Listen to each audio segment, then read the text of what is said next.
The United States is stocking up to make sure it's ready when a COVID-19 vaccine becomes available. It means syringes are already in high demand. As a country, we're anticipating those needs and getting out ahead of them and placing the orders to be prepared. One hospital supply purchasing company reports the US government has ordered 870 million syringes. That's enough to allocate roughly 3 syringes to every person in America. And even if they're not all used, there's no guarantee the US would be prepared to share. We really are trying to do everything we can to make sure that we are well prepared, which means we've got to have that inventory available and on hand.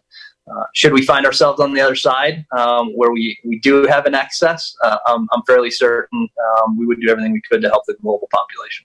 Premier has seen bulk orders rise, with around 90% of hospitals ordering enough painkillers and sedatives to furnish them with at least a month's backup supply. The US is also betting big on 7 companies that are developing vaccines, awarding them somewhere in the region of $6 billion in funding, which would give the government first access to any eventual vaccine. But ethical experts are concerned about the nationalistic spirit that's accompanying America's spending spree. We do not have currently a government in place who is concerned with maintaining an appropriate relation with the rest of the world from what many people consider an ethics standpoint. Dr. Faden argues that disparities between countries already exist. The pandemic has magnified them.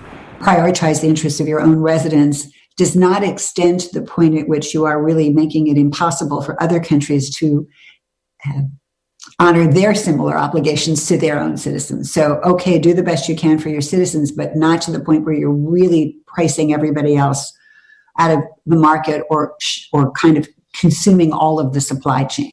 Dr. Faden and other public health experts believe buying and hoarding will only intensify as companies get nearer to releasing a vaccine.